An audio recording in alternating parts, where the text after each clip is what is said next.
Kita mulai lagi nabda bil basmalah. Bismillahirrahmanirrahim. Ya. Jilid 1 sudah kita review atau kita murojaah ya sesuai dengan pembelajaran di pondok. Nah, kita coba memulai mempelajari jilid 2 yang nanti akan dibahas juga di pondok ya pada kelas 3 nanti. Nah, tidak jauh berbeda dengan pembahasan jilid 1, di Nahwu jilid 2 ini juga nanti ada beberapa materi yang sudah disampaikan di jilid 1 ya. Nah, dan Azam juga di sini udah banyak yang tahu ya, misalnya tentang fiil apa? Sahih dan mu'tal ya, fiil mu'tal. Kenapa disebut sahih akhir, mu'tal akhir? Ya berarti yang disebut sahih dan mu'talnya adalah yang terakhirnya ya, gitu. Baik itu fiil, baik itu isim gitu. Oke. Kita lihat dulu sebelumnya kepada kaidah apa pembahasan tentang taqsimul fi'li ila sahihil akhir wa mu'talil akhir ya. Pembagian fi'il kepada fi'il yang sahih ya, sahih akhir dan mu'tal akhir. Oke, coba dibaca kaidahnya.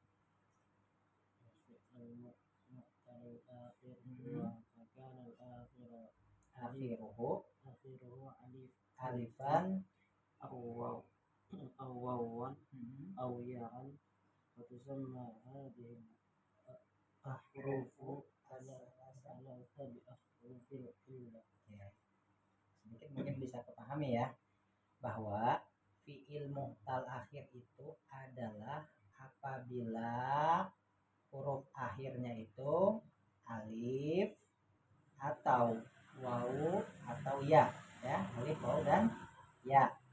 Waktu sama hadhil ahruf asalasa, maka huruf-huruf yang 3 ini disebut dengan bi ahrufil illah ya. Oke, langsung kepada contohnya. Kita pilih salah satu. Mana kira-kira kalimat yang terdapat fiilnya fiil mu'tal? Ini. Oke, kita lihat misalnya ya. Da'a al-maridu at-tabiba. Mana fiil mu'talnya dari 3 kata itu? Mana maksudnya dari 3 kata tersebut mana fiil mu'talnya? Da'a al-maridu at-tabiba. Da'a, oke. Da'a ini bentuk fiil apa namanya? Ya. Oke, fiil mu'talnya itu madhi atau mudhari? Madhi. Apa mudhari dari da'a? Yad'u, da'a yad'u ya. Oke, apa maknanya? Selain kembali? Memanggil. Ya. Jadi kata da'a itu ada yang bermakna memanggil, ada yang kembali ya. Cuma kalau kembali itu biasanya menggunakan huruf jar di depannya. Ya, da'a ilah itu tuh. Ya. Paham? Itu nanti cara memahami konteks kalimat. Jadi ada yang fiil maknanya berbeda. Nah, cuman ternyata perbedaannya itu ada di penambahan huruf. Ya. Kalau da'a yad'u memanggil, kalau da'a yad'u ila itu artinya kembali. Kayak ayat Al-Qur'an menggunakan fi'il amr. Ud'u ya. Ud'u ila sabili rabbik ya. Ud'u ila. Bukan panggillah berarti karena ada ila di depannya. Ud'u ila. Berarti artinya apa? Ud'u ila sabili, kembalilah ke jalan rabbika, Tuhanmu. Gitu ya. Ud'u ila sabili rabbika, kembali. Nah, ada juga itu lebih kepada mengajak, berdakwah. Kan da'ayat itu artinya kan dakwah ya, dakwah. Berarti bisa juga bermakna ud'u ila sabili itu tidak hanya kembali tapi juga ajaklah untuk kembali kepada jalan yang benar, yaitu jalannya Allah gitu ya, jalan yang baik dengan hikmah gitu. Nah, jadi gitu. Kalau di sini diartikan da'a al-maridu atau biba. Artinya apa? Kembali atau memanggil? Kembali harus ada ilahnya. Memanggil.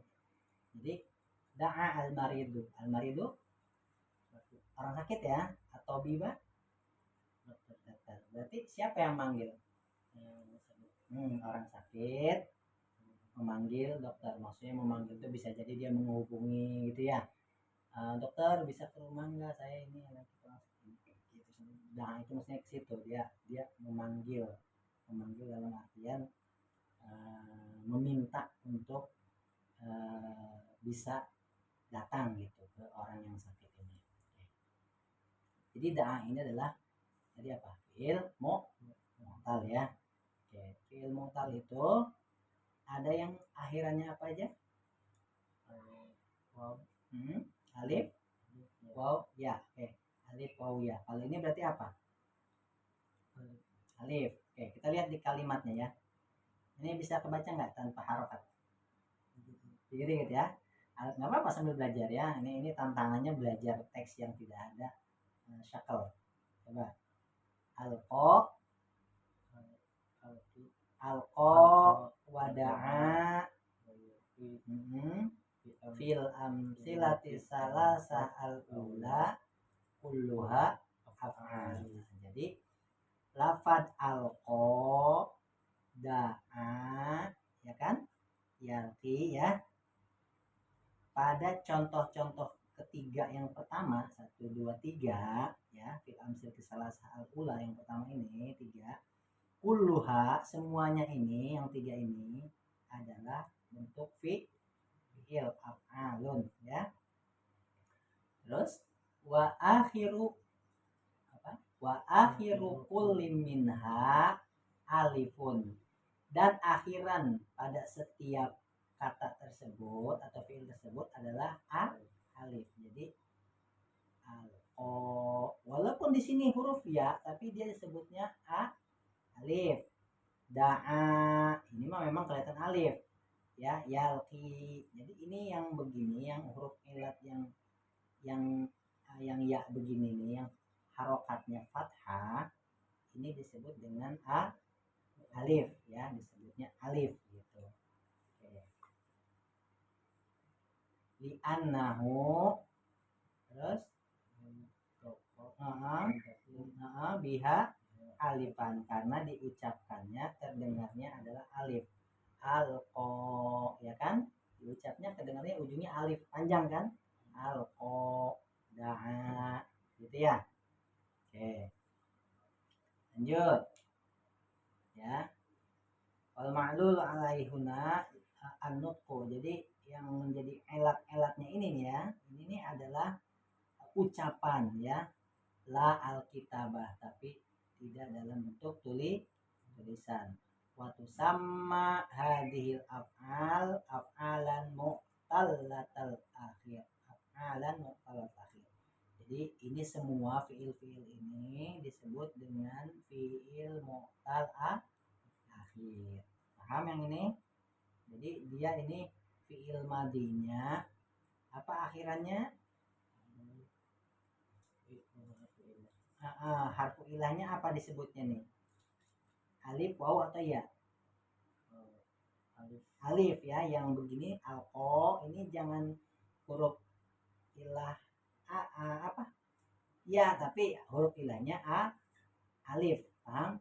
Disebutnya alif karena pembahasannya tadi alif. Oke. Baik. Yang kedua, kalimat kedua, sarwa tasfu yadnu fil amsilati salasah. Asalnya pada contoh kedua nih ya. Ini contoh kedua, 3 yang bagian kedua. Kulluha af'alun. Semuanya fi'il nih, sarwa tasfu yadnu. Fi'il ya. Semuanya fi'il. Wa akhiru kulli minha wawan, dan akhir pada setiap fi'il tersebut adalah huruf waw. Mana wawnya? Ini ya. Wa tasfu yadnu, semuanya adalah waw. Wa tusamma aidon af'alan mu'talatal akhir, dan itu juga disebut dengan fi'il mu'tal akhir. Paham yang sampai sini? Ini fi'il mu'tal yang alif gitu ya, yang 3 ini ya, disebutnya alif, jangan ya nanti kalau di pondok ini Ini fi'il mu'talnya apa? Huruf ilatnya apa? Ya, bukan. Ternyata ini yang 3 ini adalah alif. Kalau ini wow. Oke.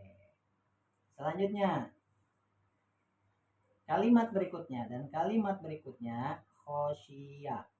Terus apa lagi? Abgi, ya kan? Khosyia, abgi, terus ya beni. Fil amsilati salasah asalisa, pada contoh-contoh ketiga, pada bait-bait ketiga ini, tiga nih namanya. Ini tadi 3 pertama, 3 kedua, ini 3 yang ketiga. Namanya as-salasah asalisa. Ya. 3 contoh pada bait ketiga. Ya, khosyia, abgi, yabni, kulluha af'al. Semuanya juga adalah fi'il. Wa akhiru kulli minha, dan pada akhiran setiap kata tersebut adalah huruf ya. Kelihatan ya? Tuh, khosyia, abgi, yabni. Waktu sama kadalika af'alan mu'talal akhir. Juga disebut dengan fi'il mu'talal akhir. Paham sampai situ? Jadi 1, 2, 3. Ini fi'il mu'talnya alif, ini fi'il mu'talnya wawu, ini fi'il mu'talnya ya. Yang ini apa? Nah, sudah ketahuan. Kenapa disebut dengan fi'il sahih? Iya, tuh dijelasin tuh pada pembahasan terakhir.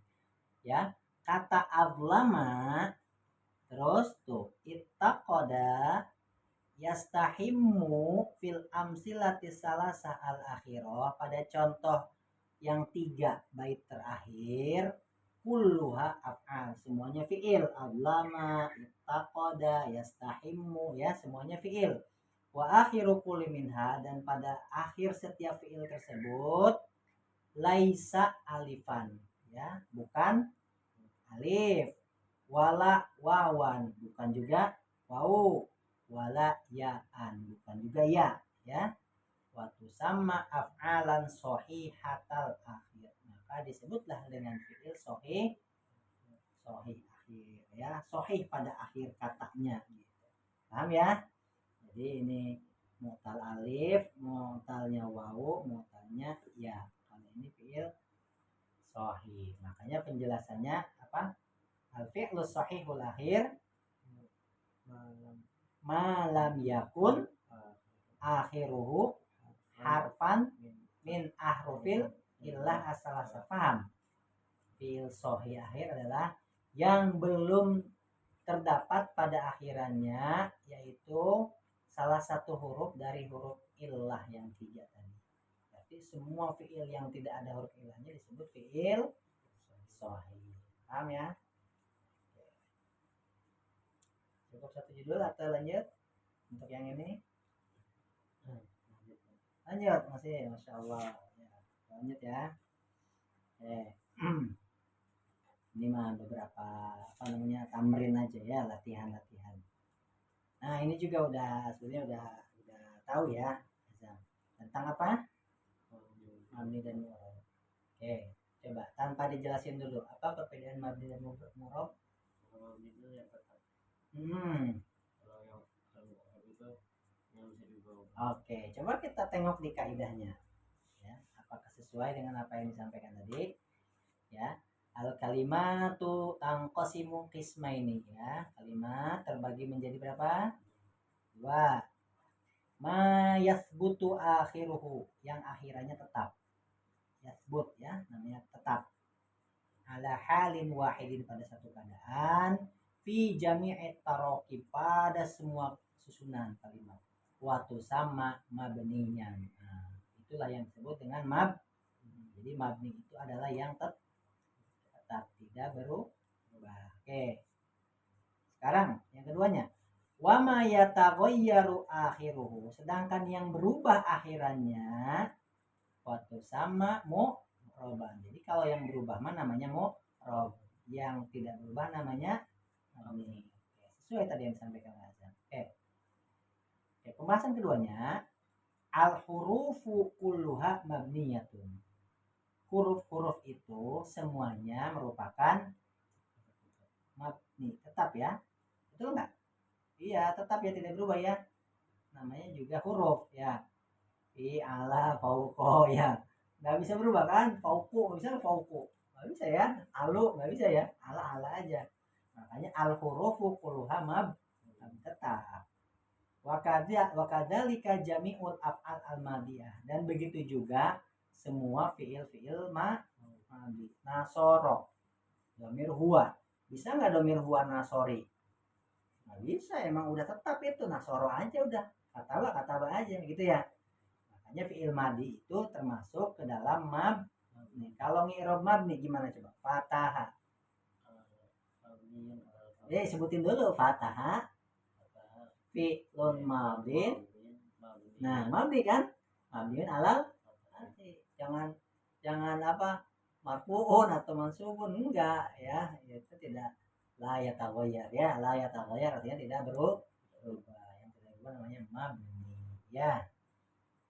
Selain fi'il madi apa lagi? Wa jami'u af'alil amr, dan semua fi'il amr. Amr berubah enggak? Misalnya ijlis bisa jadi ijlus enggak? Enggak bisa ya. Jadi maksudnya tidak berubah itu pada setiap domir masing-masing. Tapi kalau domirnya banyak ya berubah-berubah lah pastilah ya. Namanya juga tasrifan. Ijlis, ijlisa, ijlisu, ya kan? Terus apa lagi? Ijlisi, ijlisa, ijlis. Nah, ada berapa kalau fi'il amr? Nah, kalau fi'il madi mudorek ngikutin semua domir, ya. Huwa, huma, hum, nasoro, nasoru, semua kan? Iya, hiya, huma, hunna, nasorot, nasorota, nasorna, gitu kan ya? Anta, antuma, antum, nasorta, nasortuma, nasortum, gitu ya? Anti, antuma, antunna, nasorti, nasortuma, nasortunna, ana, nahnu, nasortu, nasorna, gitu ya? Jadi mengikuti domir kalau fi'il madhi dan mudhari. Semua lengkap dari huwa sampai nahnu. Tapi kalau amr itu yang bisa diperintah, emang bisa kalau dia diperintah. Dengan menggunakan fi'il amr bisa nggak? Menyuruhnya bukan anta tapi menyuruhnya dia orang yang goib ya, tidak ada. Tidak bisa kan? Yang bisa disuruh dengan fi'il amr itu adalah orang yang ada wujudnya di depan. Ya, mukhotob, lawan bicara. Anta ijlis, anta ikro Al-Quran, ya kan? Gitu. Ada dua santri lagi jalan-jalan dipanggil, antuma ta'ala ijlisa, begitu kan? Dua orang, ada orangnya. Gitu. Antum, banyak kan santri itu pada jalan-jalan, pada ini. Antum ijlisu, ya, ijlisu, ta'alamu, nah, gitu kan? Anti ijlisi, antuma ijlisa, antuna ijlisna, gitu kan? Selain itu bisa nggak? Ya ada, karena yang lainnya goib. Termasuk anak nggak bisa diperintah. Bagaimana anak memerintahkan anak? Ya, anak menggunakan fi'il amr nggak bisa. Gimana dong saya memerintahkan diri saya sendiri, gitu ya? Gitu. Nahnu, bisa nggak kita nyuruh kita bareng-bareng menggunakan amr? Nah, itulah fi'il amr hanya dari mulai anta, antuma, antum, anti, antuma, antumanya 6. Gitu kan? Kecuali nanti ada pelajarannya khusus tentang lamul amri, nanti ada fi'il amr, huruf amr, huruf ya, huruf yang bisa memerintahkan siapapun, yang goib aja bisa, tapi menggunakan fi'ilnya fi'il mudhari. Nanti ada itu, disuruh misalnya ya nih Pak Kiai misalnya menyuruh alinya di sana ya, alinya di koah misalnya di aula, Pak Kiainya di sini manggil santri, akhi ta'aluna liyaqra ali al-Quran fil masjid. Tuh ada lamnya, itu ada nanti. Jadi li-nya itu adalah lamul amr, lam untuk perintah. Kiainya manggil, akhi ta'aluna, sini. Coba minta tolong bilang ke Ali tuh. Ali suruh ngaji kan di masjid. Alinya kan nggak ada kan ya? Bisa, tapi menggunakan fiil mudhari. Itu ada nanti pelajarannya ya. Perintahnya menggunakan lam, tapi fiilnya adalah fiil mudhari. Nggak bisa pakai fiil amr. Ya, itu bisa. Gitu. Ya, misalnya gini. Azan telepon. Ya, azan telepon misalnya. Telepon siapa misalnya? Mama Sakib misalnya ya. Misalnya, Assalamualaikum Mama Sakib. Waalaikumsalam gitu. Iya, azan kenapa? Itu Mama Sakib minta tolong azam suruh ke masjid nanti mau ini ada pengajian. Perintah bukan? Perintah. Iya kan? Minta tolong sampaikan ke Sakib nanti ke masjid, suruh datang ke masjid ikut pengajian. Kira-kira kata perintah suruh datang ke masjidnya fiil apa? Fiil mudhari, tapi menggunakan lamul amri. Telepon ya. Assalamualaikum, waalaikumsalam. Afwan, Mama Sakib gitu kan. Akhbir ila Sakib. Misalnya kabarin ke Sakib, liyahdur ilal masjid. Gitu kan ya? Liyahdur ilal masjid. Suruh hadir, suruh datang ke masjid. Tuh kata yahdur adalah fiil mudhari, tapi harus mati. Ujungnya harus mati. Nggak boleh yahduru. Asalnya yahduru kan, yahduru. Karena ada fiil karena ada huruf lamul amri, maka fiilnya menjadi mati. Yahdur Sakib ilal masjid. Gitu ya. Minta tolong sampaikan Sakib suruh hadir ke masjid. Bahasa Indonesianya panjang ya, bahasa Arabnya pendek ya. Yahdur ilal masjid ya gitu. Cukup begitu. Ya, tapi nanti ada pembahasan. Tapi kalau untuk pembahasan di sini hanya kategori amr yang bisa diperintah secara langsung alias mukhatab. Ya, lawan bicara. Lawan bicara itu kan hanya ada anta, antuma, antum, anti, antuma, antuna. Lawan bicara namanya mukhatab ya. Oke, paham sampai sini? Masih lanjut atau sehat? Atau ada yang mau tanyakan nggak apa sambil sharing? Ya. Sudah paham yang ini ya, mabni murab ya. Nah, ternyata di kelas 3 nggak susah juga nahunya gitu. Ya nanti setidaknya udah ada gambaran. Nanti lebih jelas nanya sama Pak Ustadznya di pondok akan lebih detail dijelasin semuanya ya. Misalnya gini, mana yang disebut dengan mabni? Coba tunjuk aja salah satu atau sebutkan. Oke, aina nggak bisa jadi ainu ya, kecuali ainun, ainan, ainin. Makanya makhorijul huruf itu penting. Ketika kita melafalkan jangan ila aina, ila aina. Ila aina berarti pakai ain ya. Ila aina anta itu saking fasihnya alifnya jadi ain. Itu jadi salah gitu ya. Karena dalam bahasa Arab itu jangankan beda kata, beda huruf saja salah artinya berbeda. Ada lagi hurufnya sama, harokatnya beda. Itu juga bisa bermakna beda ya gitu. Ya itulah pentingnya belajar bahasa Arab ya. Pokoknya kalau orang bilang belajar bahasa Arab pusing, ya kita menikmatin aja ya. Nikmati prosesnya, nanti juga dapat hasilnya walaupun sedikit lah ya. Kalau saya kan belajarnya sedikit gitu. Kalau di pondok kan lebih banyak nanti penjelasannya dari Ustaz. Oke, termasuk nih anwaul bina. Apa anwaul bina itu? Iya, macam-macam bina. Kita lihat dulu kaidahnya ya. Qawaid. Baca al-ahwalul lati tulazimu awakhirul kalimatil mabniyah arba'un ya. Ahwal keadaan-keadaan yang dia melazimkan akhir kalimat itu yang mabni ada 4. Apa aja? Sukun, fathah, dhamma, kasroh.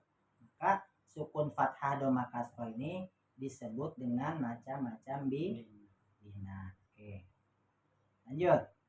Al kalimatul lati yulazimu awakhiroha as-sukun awil fathu awil dhammu awil kasru yuqalu innaha mabniyatun ala sukun awil fathi awil dhammi awil kasri. Jadi nanti kalimat-kalimat yang akhirnya itu harokat akhirnya sukun, fathah, dhammah atau kasroh, nanti di i'rabnya berarti dia mabniyatun ala sukun, mabniyatun alal fathi, mabniyatun ala dhammi, mabniyatun alal kasri. Kayak huruf-huruf jar ya. Gitu. Ila coba mabniyun ala sukun. Kenapa ila sukun? Karena di ujungnya ada huruf ila yang tidak berharokat ya, makanya mati ya. Oke, itu ya, paham ya. Ini juga contohnya juga begitu sama ya. Coba nih kam artinya apa? Berapa ya? Kalau di i'rab kam itu mabniun ala apa?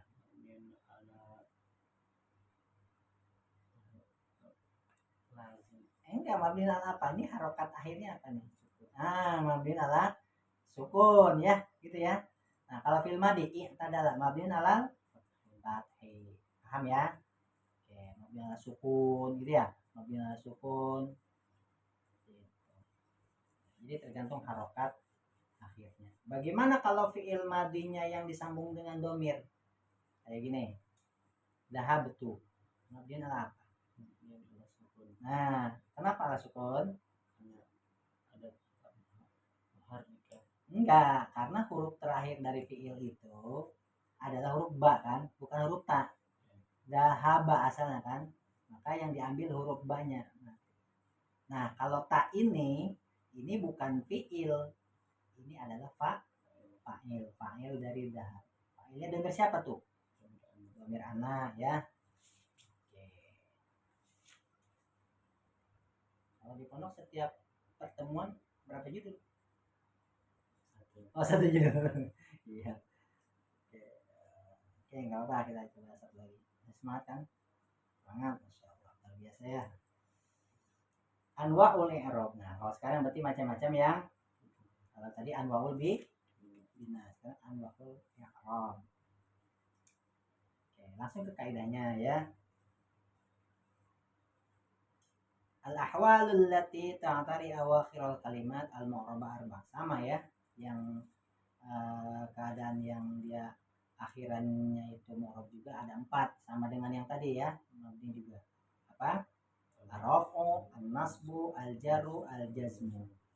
Ya, kalau tadi raf'u itu dalam bina itu disebutnya dhammah. Kalau nasbu tadi disebutnya apa? Fathah. Kalau jarru disebutnya kasrah. Kalau jazmu sukun. Namanya disebut dengan anwaul i'rab. Jadi cara meng'irab itu nanti raf'u berarti marfu'un, namanya marfu'un ya. Nasbu berarti mansubun, cara ng'irabnya nanti begitu. Jarru berarti majrurun, jazmu berarti majzumun ya. Paham ya? Oke. Alamatul i'rab al asliyah ya, tanda-tanda i'rab asli itu ada 4. Tadi yang disebutkan dhammah, fathah, kasroh, sukun. Berarti dhammah pasangannya dengan fathah dengan kasroh dengan sukun dengan jazm ya. Ini alamatun ukhra tuzkaru fi mawadi'a. Nanti disebutkan dalam beberapa contoh kalimat ya. Oke. Yang terakhir, ar-raf'u wan nasbu yasharikani fil asma'i wal af'al. Jadi rafa dan nasab itu dia keduanya ini digunakan dalam ya isim ya, dalam isim dan fi'il. Betul kan? Iya, isim kan gitu. Ada marfu, ada yang mansub gitu ya. Isim enggak ada yang majzumnya. Wal af'al dan fi'il ya, fi'il berubah-ubah. Wal jarru, sedangkan huruf jar ya, yang harokat jar maksudnya yahtassu bil asma. Kalau jar khusus hanya untuk isim kan bisa jar ya, fil masjidi bisa gitu. Tapi kalau fi'il nggak bisa ya. Yadribu, yadriba nggak bisa, yadribi ya. Bisanya apa? Satu lagi Enggak, kalau fiil bisa yadribu, yadriba, satu lagi bisa apa? Yadrib, bisa sukun. Nah, makanya nih, kama yahtassul jazmu bil af'as, bagaimana dikhususkannya jazm hanya untuk fi'il. Jadi isim punya 3 harokat. Apa aja? Fathah, dhamma, kasroh. Ya kan? Ya kan? Innal masjida. Fathah. Dhamma, al masjidu. Kasroh. Fil masjidi. 3. Isim mempunyai 3. Fathah, dhamma, kasroh. Fi'il juga 3.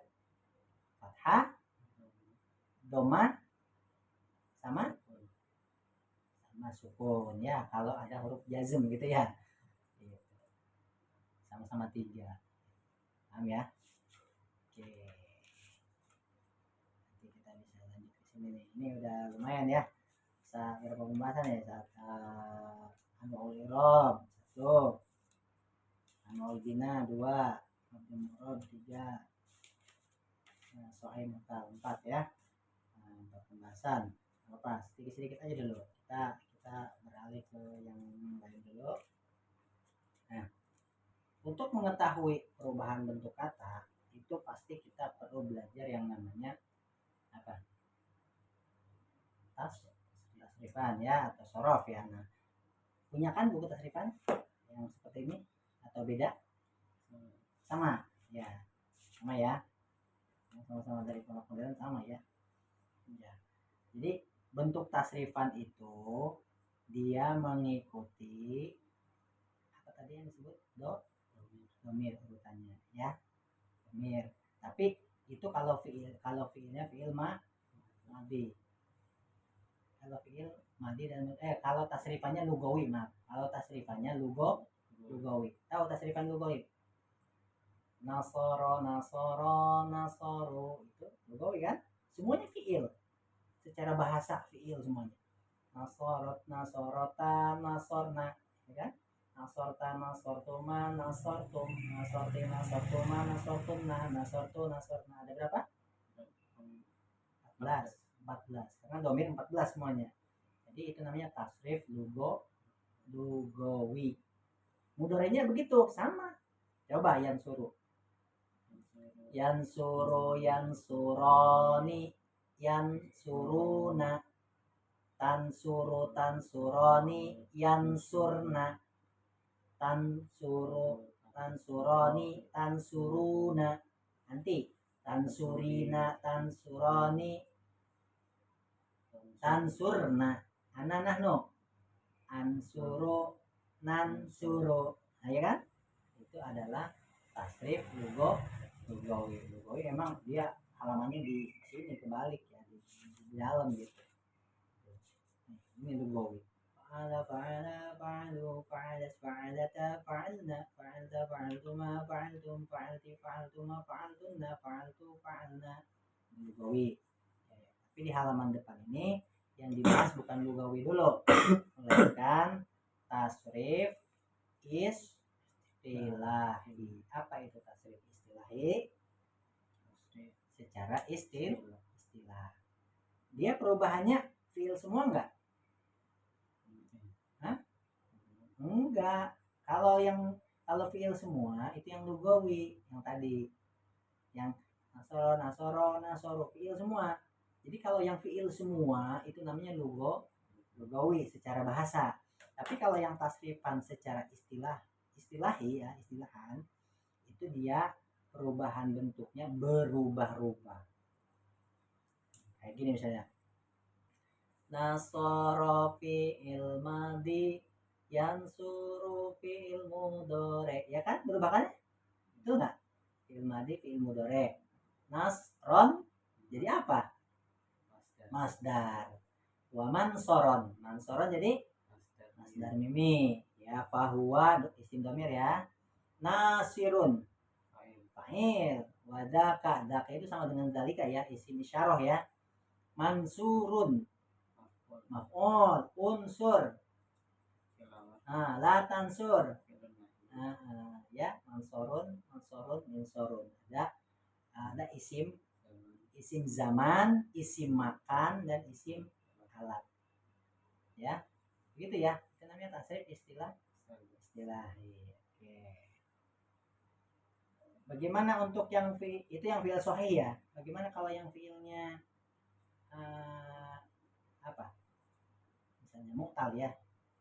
Mu'tal itu berarti dia ada huruf alatnya. Ya. Seperti misalnya apa? Waza ya.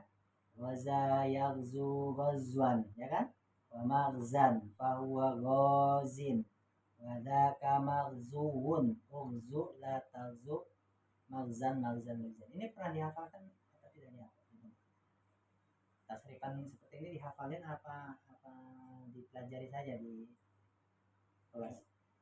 Awal dia Ada pelajarannya di kelas khusus tasrif.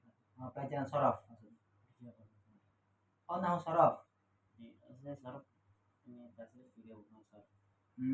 Tapi pelajaran ya, ada masuk pelajaran KBM di kelas. Digabung. Iya, tasrifan kan sorof ya. Jadi buku sorofnya yang apa? Misalnya ilmu sorfi huwa qawaidu gitu ya. Itu sama ininya kan, 2 buku kan. Jadi itu masuk pelajaran KBM, kegiatan belajar mengajar sekolah. Masuk pelajarannya ada. Misalnya ada pelajaran kalau umum kan matematika, bahasa Indonesia. Nah, pelajaran sorof ada nggak di pelajaran sekolah? Ada. Nah, pelajaran khusus sorof, tasrifan ya, sorof dan tasrif kan. Oke. Kalau nahu khusus juga ya, satu pelajaran, jadi nggak digabung. Jadi ya memang terpisah antara nahu dengan sorof, itu terpisah. Tapi kedua-duanya itu punya ikatan yang kuat. Kenapa punya ikatan? Mana mungkin kita bisa belajar nahu tanpa mengetahui asal usul kata, tanpa mengetahui perubahan bentuk kata, ya kan? Sebaliknya, mana mungkin kita bisa mengetahui i'rab kalau cuma belajar sorof aja. Di sorof nggak disuruh ng'irob, di sorof hanya disuruh mentasrif. Ya, apa tasrif maknanya? Merubah, ya, merubah bentuk kata. Ya, makanya tasrif itu artinya perubahan bentuk kata. At-tasrifu lughatan apa?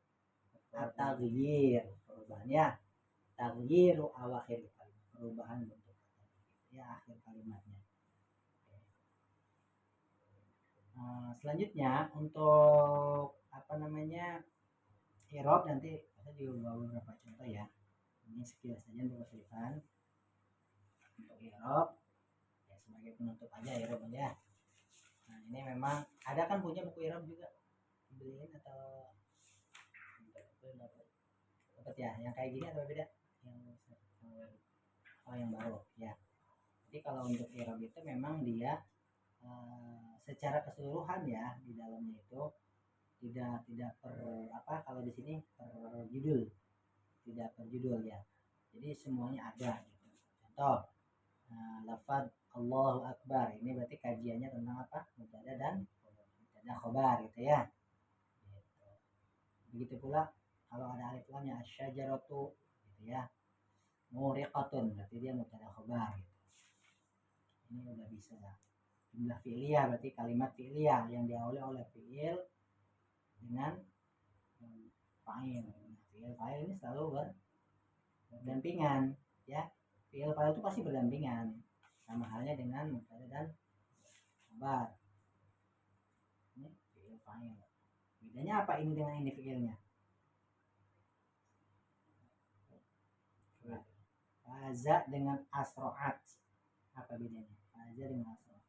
Kalau faza ini fi'il madinya untuk domir huwa, makanya dia mabniun alal fathah.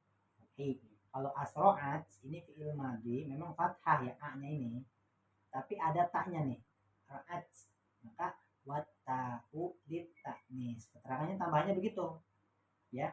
Asalnya asro'a fi'il madi mabniun alal fathah, karena ada tambah at ya, asro'at, maka disebutin wata'u, huruf taknya ini adalah menunjukkan mu'an, tetap asayaratunya mah adalah fa'il gitu ya. Nah, ini fiilnya fiil madi ya, madi untuk zakar, madi untuk muannas. Kalau ini fiilnya apa? Yafrahu al-faizu. Yafrahu fi'il mudhari. Nah, kalau ini mah mabni, kalau ini mah enggak mabni, ini mah namanya mu'rab ya. Mu'rab itu bisa berubah ya, marfu, ya marfu'un. Tanda rafanya apa? Dhamma. Jadi cara ngirabnya boleh begini. Yafrahu fi'il mudhari marfu'un wa alamatu raf'ihi dhammatun. Kalau mau dipanjangin boleh. Dhammatun dhakhiratun fi akhirih atau ala akhirih. Tapi kalau mau lebih simpel lagi, gini aja cara ngirabnya. Yafrahu fi'lun mudhari'un marfu'un bi dhammah. Begitu kalau mau ngirab simpel. Ya. Supaya lebih memahami, enak. Oh, yafrahu adalah fi'il mudhari yang dia rafa harokatnya nah jadi fi'lun mudhari'un marfu'un bidom. Nah itu yang singkatnya. Kalau ustadznya minta versi panjang misalnya di pondok, coba di i'rab yang panjang azam, ya udah dipanjangin. Fi'lun mudhari'un marfu'un wa alamatu raf'ihi dhammatun dhahiratun fi akhirih. Kalau panjang begitu ya. Tapi dengan nyebutin marfu'un bidomah udah jelas marfu'un bidomah ya. Fa'il juga begitu ya. Al faizu fa'ilun ya, ini dijelasin. Fa'ilun di fi'il yafrahu, fa'il dari fi'il yafrahu, marfu'un wa alamatu raf'ihi dhammatun. Kalau mau simpelnya gimana? Al faizu fa'ilun marfu'un bidom. Nah, paham ya? Ini sama fi'il mudhari, ini adalah fa'il. Bedanya kalau ini mudzakkar, ini muannas, ini mudzakkar, ini muannas. Alhamdulillah, nggak terlalu banyak. Oke, kita coba sekarang latihan terakhir ya, insya. Belajar coba mentranslate lah sedikit-sedikit. Kemarin sudah belajar sini. Boleh secara lisan, boleh secara tulisan. Nah, ini yang masih kemarin ya, tentang perubahan mufrad kepada musanna. Mufrad musanna sama jamak. Kemarin sudah jelasin ya. Musanna itu tambahannya apa? Alif dan nun. Tapi kalau bentuknya nasab sama jer, ya sama nun. Misalnya rajulun rajulani, tambahannya alif sama nun. Tapi kalau ada huruf jar di depannya, ila rajulaini, berarti bukan alif sama nun melainkan ya sama nun. Kalau untuk jamak kemarin apa tambahannya? Waw dan nun. Tapi kalau untuk yang nasab dan jernya bukan waw melainkan ya nun. Muslimina gitu ya. Ini enak sudah dibaca sendiri juga bisa paham. Nah, ada beberapa yang mufrad dia perubahan jamaknya bukan jamak mudzakkar atau muannas, melainkan jamak apa namanya? Jamak taksir. Pernah dengar kata jamak taksir? Jadi gini, jamak itu ada 3. 1 jamak mudzakkar. Berarti apa? Oke. Yang kedua jamak muannas. Berarti untuk yang terakhir, nah ini namanya jamak taksir. Tahu arti taksir? Bukan, itu makasir pakai sa. Kalau makanya bedakan antara sin dengan sa. Taksir dengan taksir. Kasir, beda ya. Kalau kasir banyak, kalau taksir kasaro, ingkasaro. Artinya pecah kalau secara bahasa. Kok disebut jamak pecah? Dia tidak termasuk jamak mudzakkar, tidak termasuk jamak muannas. Dia menyendiri. Kalau bahasa kasarnya bandel. Dia mecah sendiri udah. Dia misah sendiri dari, kan kalau kaca pecah kan terpisah-pisah kan, makanya disebut taksir. Jamak yang terpisah-pisah, dia nggak mau menyatu sama jamak mudzakkar, dia tidak mau menyatu dengan jamak muannas, dia jamaknya sendiri. Contoh suratun, surat kan, surat Al-Quran kan, jamaknya kan bukan suratun, bukan jamak muannas. Bukan juga pakai jamak mudzakkar, suruna, bukan. Tapi jamaknya suwarun. Nah, yang begini nih, yang tidak mengikuti aturan mudzakkar, tidak mengikuti aturan muannas, itu semuanya jamak taksir. Banyak ya. Ustadun, ya, satu ustad kan. Kalau ustadnya banyak nggak mungkin ustaduna, nggak kan, pasti jamaknya asatid, ya kan. Kalau misalnya di sambutan tuh, yang saya hormati, ya kira ya, para asatid, gitu kan, asatid dan ustadat, gitu ya. Jadi asatid itu jamak dari ustad. Mudzakkar bukan? Muannas bukan? Tapi jamak, jamak, iya disebutnya jamak apa? Taksir ya. Jadi belum belajar jamak taksir ya? Nggak apa-apa ya, sekarang belajarnya. Ada di pondok udah tahu ya. Tolibun ya, siswa, santri. Jamaknya tulab. Ada tanda-tanda waunun enggak? Tanda-tanda jamak mudzakarnya enggak? Muannasnya? Tidak. Inilah jamak taksir. Madrasatun jamaknya madarisu. Faslun, usulun, baitun, buyutun, ya kan? Kitabun, kutubun, daftarun, dafatiru, babun, abwabun, syari'un, syawari'u, syajaratun, asjar. Ternyata banyak ya. Kita banyak nggak tahu ternyata ada jamak yang bukan mudzakkar dan muannas. Nah, itu disebut dengan jamak taksir. Abun. Kalau yang nggak tahu mah jamak dari abun itu apa? Ayah abun. Nanti kalau nggak tahu mah dia abun. Abun. Padahal abau ya, aba. Masjidun, masajid. Hadikotun, ada iqo. Ya. Rojulun, rijal. Tobibun, atibba. Qalamun, aqlamun. Ya. Nabiyun, anbiya. Rasulun, rusul. Ya.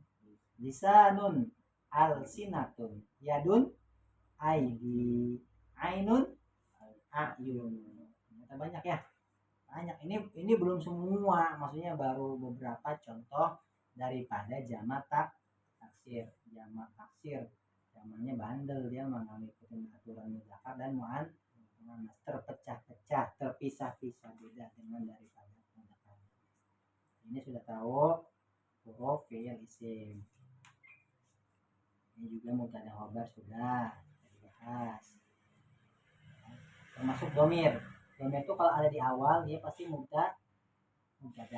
Ana tolibun, berarti si domir ana ini adalah tolibun khobar. Makanya kita sudah menerjemahkan ini.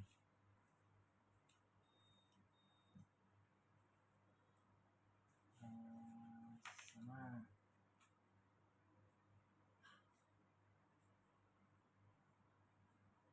Oke, kemarin menerjemahkannya mufrad ya. Mufrad itu satu ya. Satu. Sekarang yang dua. Kamu dua orang tamu. Kamu dua perempuan tamu. Tamu apa tamu? Kamu bahasa apa? Kalau dua orang Devani. Sekarang permintaannya untuk perempuan. Kamu Fata pakai ta ya. Nah nih gitu ya. Dari Fata nih. Oke. Kamu dua orang perempuan rajin. Nah, dua orang. Kalau ini tadi salah ya, bukan antuma. Ini juga sama. Antuma nomor 2. Antuma mana? Nomor 3. Iya. Iya itu apa? Hiya ya. Hiya. Kalau dua orang huma. Nanti huma itu kan dia dua orang perempuan rajin. Hajinya harus domiri 2.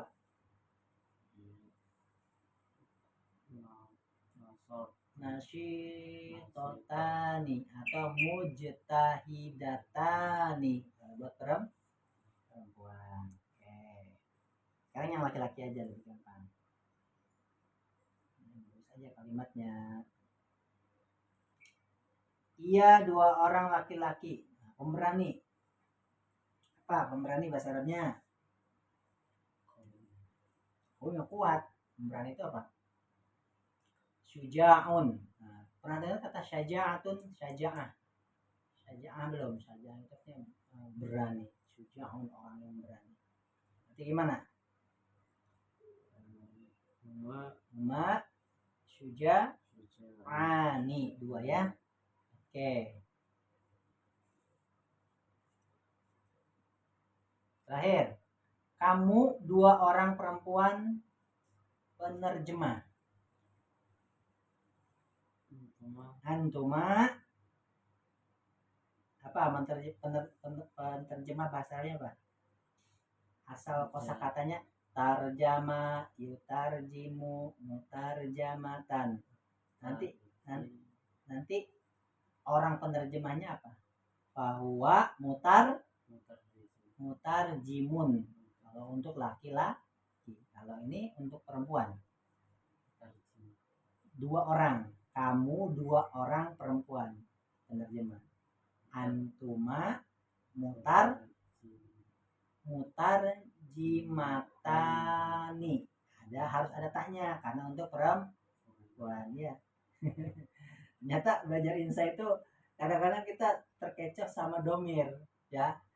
Sama tadi perubahan antara mudzakkar dengan muannas itu penting. Ya, jangan sampai penerjemahan antara laki-laki dengan perempuan sama atau bentuk satu mufrad sama dengan bentuk musanna, itu tidak ya, itu pasti beda ya, itu ya itu dia. Ini penting, ini pelajaran insa, ini ada pelajaran insanya ya. Biasanya apa kalau di pondok? Buat cerita atau sangat ngertiin. Oh, ngertiin juga. Oke, Bapak. Oke, sebelum ini kita ada masukan atau diskusi biar ada apa kira-kira yang mau di sharingkan apa, namanya boleh, mau cerita juga boleh, jadi biar ada komunikasi ya kalau belajar itu, misalkan atau ada yang mau tanyakan boleh, selain mau boleh, kalau misalnya dikira penting mau ditanyakan boleh, atau misalnya nanya fikih, nanya tentang ibadah atau hal lainnya yang sifatnya apalah misalnya untuk kehidupan boleh.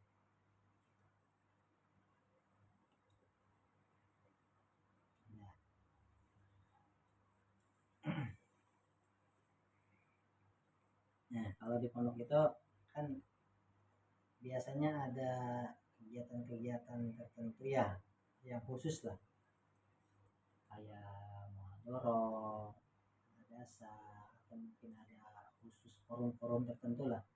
Kira-kira di forum-forum itu ada sesi-sesi seperti tanya jawab, diskusi, atau mungkin disuruh menyimpulkan, ada nggak? Muhadharah lah misalnya, muhadharah itu apa aja kegiatannya? Ininya apa, susunan acara muhadharah itu biasanya apa kalau di pondok?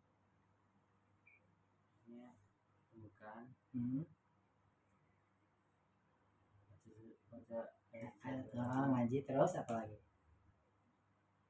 Terus nonton alapat. Oh, pidato ya, yang pidato. Habis itu intisari. Nah, intisari ada ya, intisari istimbat ya. Terus evaluasi kayak al-irsyadat gitu ya, al-irsyadat atau jihad. Terus penutup udah itu. Nah, dari poin setelah khutbah, setelah para khotib itu maju, ada intisari. Intisari itu biasanya apakah ditunjuk atau ada orang yang udah disiapkan untuk memberikan kesimpulan? Biasanya ditunjuk sama Ditunjuk. MC. Oh gitu. Jadi siapa aja harus mau itu. Nah, menyimpulkannya dari yang sudah disampaikan. Kalau pidatonya bahasa Arab, intisarinya bahasa apa? Bahasa Arab juga. Bahasa Inggris juga begitu. Bahasa Inggris. Kalau bahasa Indonesia, bahasa Indonesia ya. Nah, kalau misalnya anaknya nggak mampu, biasanya apa? Oh gitu. Ya ya. Nah jadi itulah pentingnya apa namanya kegiatan-kegiatan di pondok. Salah satunya dalam muhadharah. Muhadharah itu banyak sekali mengajarkan kita ya.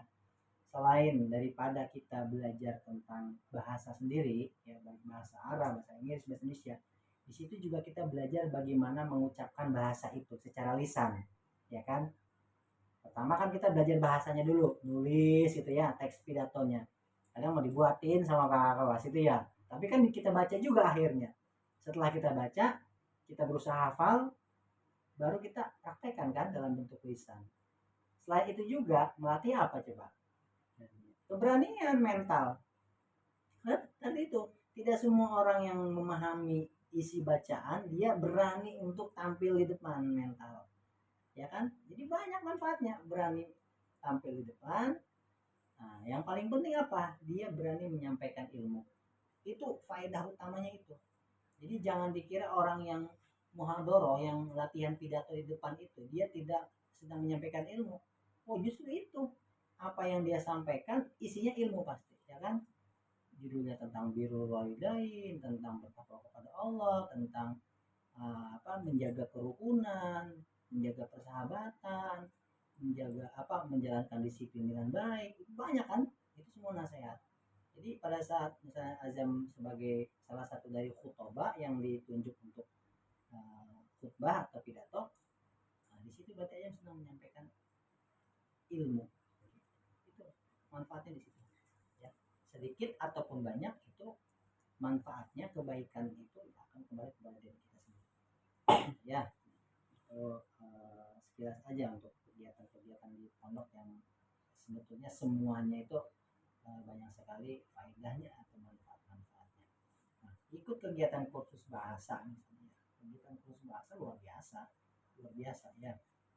Selain daripada kita menambah pengetahuan tentang bahasa, juga kita di situ nanti akan disajikan beberapa ilmu pengetahuan ya terkait dunia bahasa. Bahkan mungkin di kursus bahasa itu ada praktek-prakteknya ya, ada nggak prakteknya? Praktek kebahasaan kalau itu ekskul bahasa gitu. Belum ada praktek-prakteknya. Nah itu nanti menjadi salah satu sarana bagaimana kita bisa tahu kualitas bahasa kita gitu ya, dikembangkan melalui kursus itu. Tapi dari semua pembelajaran bahasa baik di kelas ataupun di maskan ya, ataupun di kegiatan-kegiatan seperti muhadharah, itu intinya nanti bagaimana ilmu itu bisa diterapkan. Kembali kepada al-ilmu lil amal ya, al-ilmu lil amal. Bagaimana ilmu yang kita dapatkan bisa kita aplikasikan, bisa diamalkan. Gitu ya. Seperti halnya sekarang. Untuk apa belajar bahasa Arab? Ya, untuk aplikasi. Aplikasinya untuk apa? Seperti apa? Sholat, ngaji, ya kan? Itu kan aplikasi. Ya, buah daripada kita menguasai bahasa adalah kita bisa memahami minimal ibadah rutin kita seperti sholat dan membaca Al-Quran. Begitu ya. Itu faedahnya luar biasa. Kita jangan pernah merasa bosan dan jangan pernah merasa kenyang dengan ilmu yang pernah kita dapatkan. Kenapa? Karena kalau kita udah merasa kenyang, sama kayak orang kenyang habis makan engap kan, ditawarin makan seenak apapun nggak mau kan, karena udah engap perutnya. Nah jangan seperti itu. Kalau menuntut ilmu itu harus merasa selalu kayak orang puasa. Orang puasa kan nggak makan nggak minum kan, ya kan? Jadi ya pengennya ya nanti buka puasa makan minum gitu. Jadi setiap ketemu ilmu baru, oh belajar. Ketemu pengajian di masjid, ikut pengajian di masjid, gitu ya.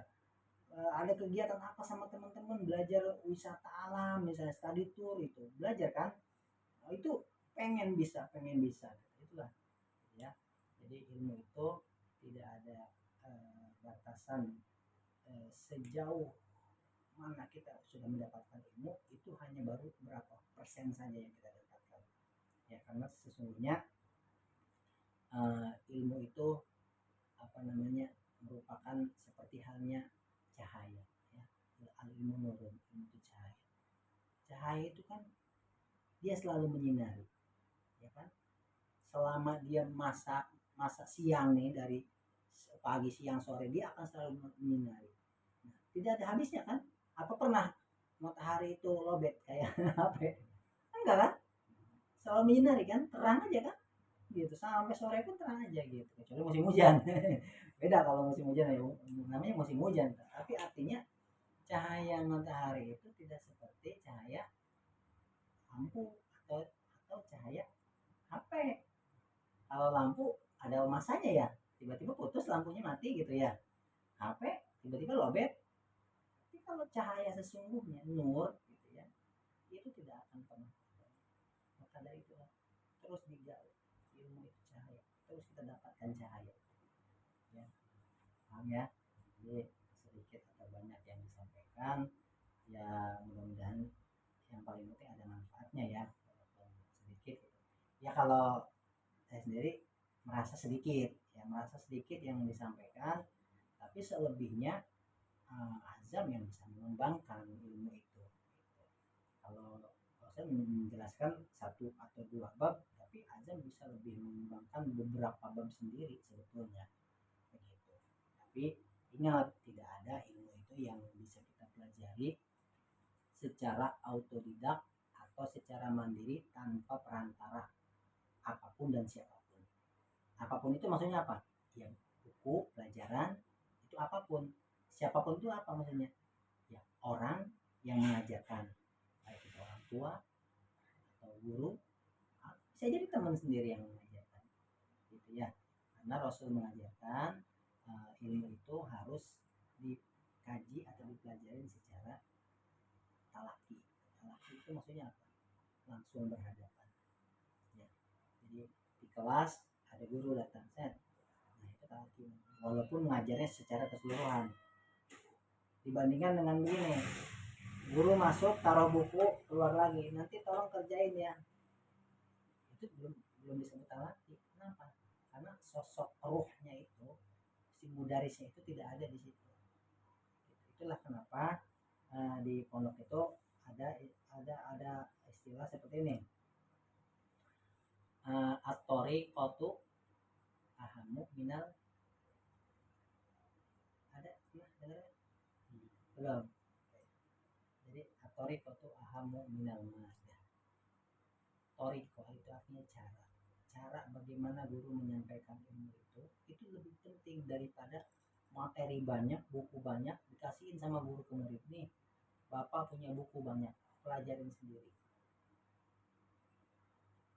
jadi yang paling penting apa guru hadir buka halaman 1 dipelajarin bersama dengan guru sedikit ilmunya kan tapi itu keberkahannya dibandingkan nih bapak punya banyak buku pelajarin sendiri ya atau didakan sendiri gitu.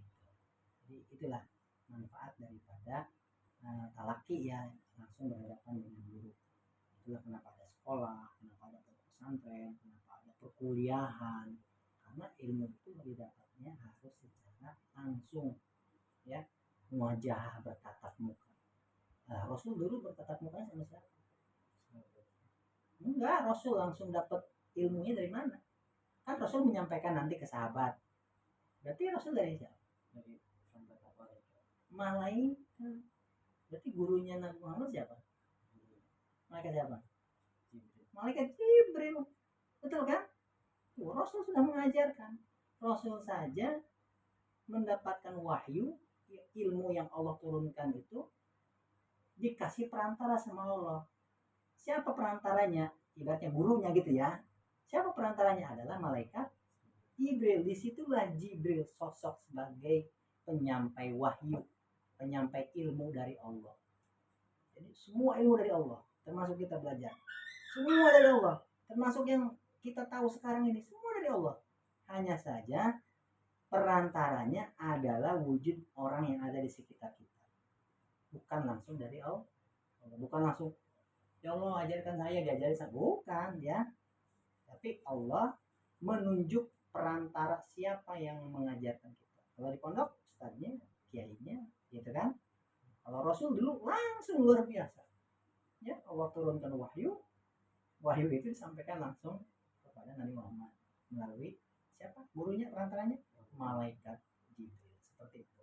Itulah kenapa ilmu harus dipelajari secara alami. Bertemu, bertatap muka, bermuajahah. Ya, karena belajar autodidak itu bukan guru. Belajar dari Google itu bukan guru. Ya. Jadi kalau ada orang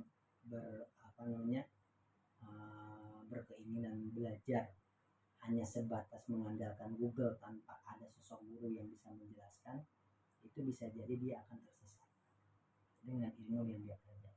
Memang banyak pengetahuan dalam Google itu. Ya, mau nanya apa aja di Google dijawab ya. Tapi ingat, semua yang ada di Google itu kalau yang benar ya, kalau yang benar semuanya dari Allah. Hanya saja itu buatan manusia, ya kan? Google buatan manusia bukan? Iya, tapi ilmunya dari mana? Dari Allah tetap. Bila perlu cari itu yang bikin Google siapa sih? Cari, belajarlah sama yang bikin Google-nya itu orang itu siapa tuh. Belajar sama orangnya, jangan belajar sama Google-nya gitu maksudnya. Ya, kita kan sekarang sudah terjajah dengan teknologi. Zaman dulu orang-orang dijajah dengan senjata, ya kan? Zaman penjajah dulu, para pejuang yang memperjuangkan negara Indonesia benar-benar dengan ibaratnya apa ya, keringat dia, darah dia, benar-benar yang memperjuangkan untuk kemerdekaan. Nah sekarang kita sudah tidak berjuang untuk itu lagi. Kita nggak usah nyari pistol, nyari senjata buat nembakin orang-orang yang kafir, nggak. Justru sekarang orang-orang kafir, orang-orang Yahudi memerangi kita, nggak pakai alat sekarang, nggak pakai senjata tembak, nggak pakai apa, pakai HP, ya kan? Maaf, kadang-kadang kita buka Google ya kan, tanpa sengaja ngetiknya apa, keluarnya apa, begitu kan? Ada itu jebakan-jebakan orang-orang Yahudi seperti itu. Sekarang menjajah kitanya dengan cara teknologi. Akhirnya apa? Terpesona orang-orang Islam kan. Oh asik nih. Tiba-tiba buka Google yang muncul game, akhirnya di-download. Udah di-download penasaran, dimainin. Kalau udah main kecanduan, bablas. Nggak tahu waktu. Waktu sholat main game, waktu makan main game. Semua waktu jadi waktu main game. Ya kan? Iya, itu bahaya. Tapi bagaimana kita bisa mendapatkan manfaatnya? Jangan yang daruratnya ya, jangan yang madorotnya, tapi yang manfaat. Oh, saya mau mencari pengetahuan tentang sejarah Islam. Pertama Rasul hijrah. Cari di Google. Muncul kan? Cari yang bermanfaat. Atau tutorial, kita punya bakat apa di seni, kita punya bakat di keterampilan, suka bikin kerajinan tangan, hiasan-hiasan, dicari di Google kan, cara membuat kerajinan tangan dari bahan apa, dari limbah misalnya, limbah ya, botol bekas, plastik bekas atau apa. Oh ternyata botol bisa jadi ini ya gitu ya, bisa jadi pot misalnya gitu, bisa jadi ini buat tanaman ini, ternyata bisa buat hiasan-hiasan jendela rumah. Oh itu ilmu. Dari mana ilmu? Dari Allah. Hanya dia perantaranya orang yang menjadikan aplikasi itu tersebar melalui Google, gitu kan? Itu kita ambil manfaatnya. Ya, jangan sampai mengambil madorotnya. Kalau tiba-tiba muncul yang madorot, langsung kita tutup atau kita hindari. Minimal kita bisa menghindar. Ya, walaupun kita tidak bisa meninggalkan dunia HP, nggak bisa tinggalin. Sekarang emang udah zamannya teknologi. Kita tidak bisa terhindar dari yang namanya HP, nggak bisa. Tapi bagaimana kita bisa memanfaatkannya dengan baik. HP banyak manfaatnya. menyebar kebaikan, mempelajari kebaikan, mendapatkan kebaikan. Tapi madorotnya tuh lebih banyak, bahayanya lebih banyak. Nah, yang bahaya itulah yang harus kita hindari. Begitu ya. Allah alam untuk sementara ini pembahasannya. Nanti kita lanjutkan untuk pembahasan berikutnya. Mudah-mudahan sih besok kan ya kurang tahu ya, nanti dikabarin aja ya. Kalau besok masih semangat belajar, insya Allah besok pagi lah. Kalau mau pagi ya, lebih fresh kalau pagi tuh. Kalau jam 10 juga termasuk pagi, tapi udah agak siang ya. Kalau misalnya Jumatnya bisa lebih pagi sih, alhamdulillah ya. Misalnya jam berapa gitu tuh, kira-kira kalau pagi siapnya jam berapa kira-kira. Kalau nggak pergi ya, kalau pergi mah nggak usah. Kalau ada kegiatan, ada acara lain nggak usah. Kalau misalnya kosong, kira-kira pagi jam berapa kalau azan sendiri? Jam 9. Oke, berarti kalau besok qadarullah ada waktu dan ada kesempatan untuk belajar dan semangat untuk belajar, insya Allah besok pagi jam 9 puasa di sini lagi ya. Tapi kalau ada hal lain yang memang harus dikerjakan, atau ada kegiatan lain, ada ketemu sama siapa ya apa, nggak usah, nanti bisa dipekan lagi ketemunya gitu ya. Oke, kita tutup dengan alhamdulillah. Alhamdulillahirabbil alamin. Subhanakallahumma wa bihamdik asyhadu an la ilaha illa anta astaghfiruka wa atubu ilaik. Syukran.